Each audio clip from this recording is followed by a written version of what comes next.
में भी SP BSP का गठबंधन होगा। जी हां, उत्तराखंड एमपी में भी एसपी बीएसपी का गठबंधन। लोकसभा चुनाव में सपा बसपा का गठबंधन।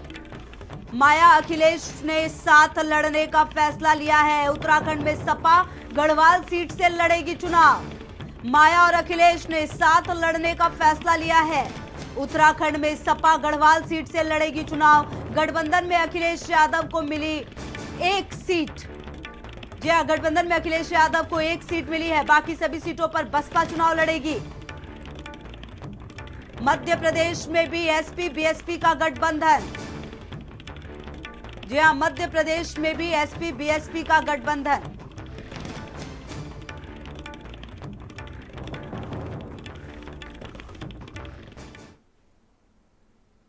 तो लोकसभा चुनाव में भी सपा बसपा का गठबंधन। माया अखिलेश ने साथ लड़ने का फैसला लिया है। उत्तराखंड एमपी में भी एसपी बीएसपी अब साथ लड़ेंगे। जी हां, लोकसभा चुनाव में सपा बसपा का गठबंधन।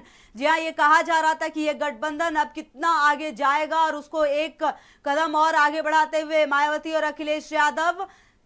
राजीव नयन बहुगुणा हमारे साथ वरिष्ठ पत्रकार जुड़ गए हैं इस खबर पर। बहुत बहुत स्वागत है आपका राजीव जी। भारत समाचार पर क्या कहेंगे, जिस गठबंधन की उम्मीद भी नहीं हुई थी वो गठबंधन हुआ भी और अब आगे भी बढ़ रहा है। क्या कुछ आसार देख रहे हैं आने वाले समय में इस गठबंधन के लिए राजीव जी? ये गठबंधन मेरे ख्याल से एक महाशक्ति का रूप ले रहा है जी। और अगर मैं अपने प्रदेश के संदर्भ में बात करूं, उत्तराखंड के संदर्भ में जी तो बसपा यहाँ से 7 सीटें तक ला चुकी है जी। इस प्रदेश में अकेले। और जब ये गठबंधन हो जाता है तो उनकी उम्मीदें काफी बढ़ जाती हैं और मुझे ऐसा लगता है कि खासतौर से जो मैदान की 2 सीटें हैं, हरिद्वार और उसकी तराई की नैनीताल की, इनमें पहले भी सपा अच्छा प्रदर्शन करती रही है। भले ही अब तक वो अभी तक यहाँ अपना जीत का आंकड़ा दर्ज न कर सकी हो, लेकिन बसपा का न केवल मैदान में बल्कि पहाड़ी इलाकों में भी अच्छा खासा प्रभाव रहा है। ये बात अवश्य है कि मुजफ्फरनगर कांड की वजह से यहाँ मुलायम सिंह की छवि खराब थी, न केवल खराब थी बल्कि नकारात्मक थी, लेकिन अखिलेश ने उस छवि को तोड़ा है।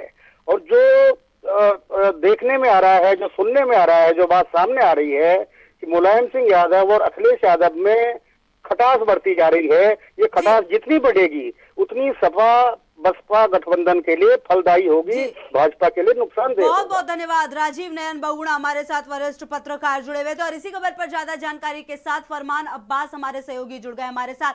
फरमान, देखिए ये गठबंधन कहीं ना कहीं बहुत आगे बढ़ रहा है, लेकिन एक सबसे महत्वपूर्ण बात क्या है कि जो महागठबंधन की बात 2019 के लिए हो रही थी, उस महागठबंधन में कांग्रेस को कोई जगह सपा और बसपा देते हुए दिख नहीं रहा फिलहाल। देखिए, पहले उत्तर प्रदेश में जो गठबंधन हुआ समाजवादी पार्टी और बहुजन समाज पार्टी का, उसने अब एक कदम और बढ़ा दिया है। यानी कि एक दोनों पार्टियों के नेता इस बात को बिल्कुल मैसेज देना चाहते हैं कि ये सिर्फ उत्तर प्रदेश तक सीमित नहीं बल्कि राष्ट्रीय स्तर तक ये कांग्रेस का विकल्प बनने का मकसद है इस गठबंधन का। क्योंकि जिस तरह से सियासी हलकों में ये बात होती रही है कि जो गठबंधन है वो बीजेपी से सिर्फ उत्तर प्रदेश में टक्कर ले सकता है, अगर पूरे देश में बीजेपी से टक्कर लेने की बात आए तो कांग्रेस ही एक ऐसी पार्टी है। इस छवि को, इस मिथ्या को तोड़ने की कोशिश ये गठबंधन कर रहा है। और अब मध्य प्रदेश और उत्तराखंड में इस गठबंधन ने का एक जो सीटों का बंटवारा हुआ है, ऐलान किया गया है। अगर हम मध्य प्रदेश की बात करें तो मध्य प्रदेश में जिन 3 सीटों पर समाजवादी पार्टी लड़ेगी उसमें बालाघाट की सीट है, खजुराहो की सीट है। आप हमारे साथ बने रहिए। हमारे साथ नावेद सिद्दीकी जुड़ गए हैं, सपा प्रवक्ता हैं। बहुत बहुत स्वागत आपका नावेद जी भारत समाचार पर। क्या कहेंगे, ये गठबंधन और आगे आप लोग लेकर जा रहे हैं, लेकिन कांग्रेस कहीं भी साथ में नजर नहीं आ रही इस गठबंधन में। जी देखिए, राष्ट्रीय नेतृत्व ने फैसला लिया है जी कि आदरणीय मायावती जी के साथ मिलकर हम लोग जो है लोकतंत्र को बचाने का काम कर रहे हैं। तो ये एक बहुत खूबसूरत कदम है और हमें पूरा यकीन है कि इसमें जनता का भी साथ मिलेगा हम लोगों को, और इसलिए हम लोगों ने ये शुरुआत की है। उत्तर प्रदेश में तो शुरुआत हो गई और उत्तर प्रदेश से आगे भी हम निकल कर जा रहे हैं। और नावेद जी, आप कहीं ना कहीं उत्तर प्रदेश में आपने गठबंधन किया, आगे आप बढ़ रहे हैं, लेकिन कहीं ना कहीं मुलायम सिंह यादव इससे कहीं खुश नहीं थे जब आपने यूपी में ही यह गठबंधन किया था। अब कितने खुश होंगे, उनका कितना आशीर्वाद मिलेगा? देखिए, आदरणीय नेताजी का आशीर्वाद हमेशा मिलता रहता है लेकिन उनकी बातों से नावेद जी कहीं लगता नहीं ऐसा।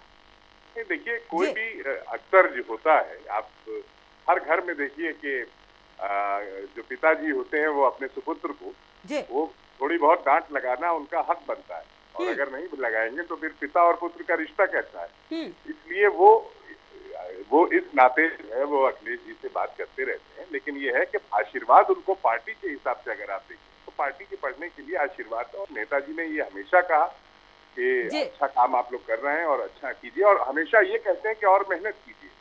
नावेद जी, मेरा सवाल एक ये भी है कि जिस प्रकार से देखिए आपने यूपी में गठबंधन किया, अब आगे भी आप बढ़ रहे हैं गठबंधन की तरफ जरूर बसपा के साथ, लेकिन कहीं ना कहीं बसपा 20 होते हुए दिख रही है और आप लोग 19 होते हुए नहीं दिख रहे, ऐसा नहीं लग रहा? देखिए, लोकतंत्र को बचाने के लिए ये दूसरों की चाल है, इसको आप समझिए। ये दूसरे दल जो हैं, जो बहुत चालाक दल हैं, वो ये चाहते हैं कि कहीं ना कहीं ऐसी चीजें पैदा करो कि जिसमें समाजवादी को ये लगे कि हाँ हम कम हैं, या बहुजन समाज को ये लगे कि या इनके साथ कुछ रिश्तों में खटास आए। कहीं ना कहीं लोग इस वक्त पीछे लगे हैं, ये आप भी समझती हैं, हम भी समझते हैं, और वो जो सामने बैठे आपके दर्शक देख रहे हैं वो भी समझते हैं। इसलिए हम ये बात कहेंगे कि हम लोगों के रिश्तों में कोई दरार आ ही नहीं सकती, कभी नहीं आ सकती। और 19 की बात जहाँ तक है तो लोकतंत्र में अखिलेश यादव जी ने ये कह दिया कि हमें बचाने के लिए लोकतंत्र को हमें अगर 4 कदम पीछे भी हटना पड़ेगा तो हम पीछे हटेंगे। तो ये तो बहुत बड़ी ग्रेटनेस है, ये तो हर लीडर के अंदर क्वालिटी होती नहीं है। अखिलेश यादव जी ने तो ये साबित भी कर दिया ना कि वो पीछे हटने को तैयार हैं, क्योंकि लोकतंत्र को बचाना है, देश को बचाना। जी बिल्कुल, बहुत बहुत धन्यवाद। नावेद सिद्दीकी प्रवक्ता सपा के थे, जिनका ये कहना है कि कहीं ना कहीं अखिलेश यादव ने लोकतंत्र को बचाने का ये फैसला लिया है। देखिए कि उनकी कहीं ना कहीं गठबंधन जरूर हुआ है, लेकिन और हमारे साथ देखिए हिलाल नकवी जुड़ गए हैं, कांग्रेस प्रवक्ता हैं। बहुत बहुत स्वागत आपका हिलाल जी भारत समाचार पे। क्या कहेंगे? देखिए सपा बसपा का गठबंधन लगातार आगे बढ़ रहा है, आप लोग लेकिन इस गठबंधन में कहीं भी शामिल नहीं। जी हाँ, ये स्पष्ट है कि हम किसी भी गठबंधन में इन लोगों के साथ शामिल नहीं है। समाजवादी पार्टी, बहुजन समाज पार्टी के साथ इन लोगों के अपने राजनीतिक दल है जी, और बेशक वो अपने आप में गठबंधन करके और चुनाव लड़ेंगे, उसमें कोई। तो हिलाल साहब, ये कहना अतिशयोक्ति तो नहीं होगी कि अब जिस प्रकार से सपा बसपा ने एक रास्ता चुना है तो कहीं ना कहीं बीजेपी के साथ साथ लड़ाई आपके साथ भी उतनी ही बराबर है? बेशक हम जब चुनाव में उतरे हैं तो हमारे जितने भी प्रतिद्वंदी हैं उनके सबके साथ हमारी जो है वो प्रतिस्पर्धा होगी, इसमें कोई शक नहीं है। आप किस प्रकार से इस गठबंधन को देखते हैं? कितनी ताकतवर होगी ये गठबंधन आने वाले समय में, क्या लगता है? देखिए, हम सिर्फ एक चीज देख रहे हैं कि कांग्रेस कितनी ताकतवर है और कांग्रेस का परफॉर्मेंस क्या होगा। बाकी गठबंधन भी बनेंगे, बाकी और दल जो है वो इसमें शामिल भी हो सकते हैं, दल शामिल नहीं भी हो सकते हैं। ये जो है इससे कांग्रेस को कोई फर्क नहीं पड़ता है। कांग्रेस जो है वो स्पष्ट रूप से अपने वोटर्स के पास जाएगी, जनता के पास जाएगी, अपने कार्यक्रम को लेकर के जाएगी और अपनी नीतियों को लेकर के जाएगी। जी बहुत बहुत धन्यवाद हिलाल साहब हमारे साथ जुड़ने के लिए। तो देखिए हिलाल नकवी का ये कहना है कि ये गठबंधन है, अब कहीं ना कहीं वो अगर आगे बढ़ रहा है तो फिर देखिए कि किस प्रकार से तमाम चीजें आगे बढ़ रही हैं। और लगातार हमारे साथ हमारे सहयोगी फरमान अब्बास भी जुड़ गए। फरमान, देखिए जब सपा प्रवक्ता से पूछा गया तो उन्होंने कहा कि हम आगे बढ़ रहे हैं, और कहीं ना कहीं देखिए फरमान, इस गठबंधन में यह तो तय है कि सपा ने यह मान लिया है कि बसपा 20 है, हम 19 हैं, भले इसका नाम यह दिया जा रहा है कि हम लोकतंत्र को बचाने के लिए उतरे हैं।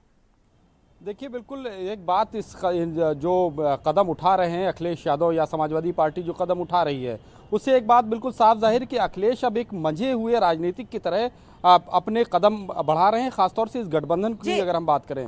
बहुत बहुत धन्यवाद फरमान इन तमाम जानकारियों के लिए। और आपको बताएं बीएचयू में फिर से बवाल हुआ है। जी हाँ, 2 छात्र गुटों के बीच पत्थरबाजी हुई है। बिरला ए और बिरला सी के छात्र गुट भिड़े हैं, तो बीएचयू में फिर से बवाल हुआ है। जी हाँ, बीएचयू में बवाल हुआ है, 2 छात्र गुटों के बीच में पत्थरबाजी हुई है। बीएचयू में बवाल है, 2 गुट भिड़े हैं। खबर पर ज्यादा जानकारी के साथ सहयोगी रोहित हमारे साथ जुड़ गए। रोहित, बीएचयू में बवाल थम नहीं रहा, क्या कुछ ये मामला है, क्या कुछ एक्शन अब तक लिया गया है? देखिए, ये मामला कल शाम से ही चल रहा है। कल शाम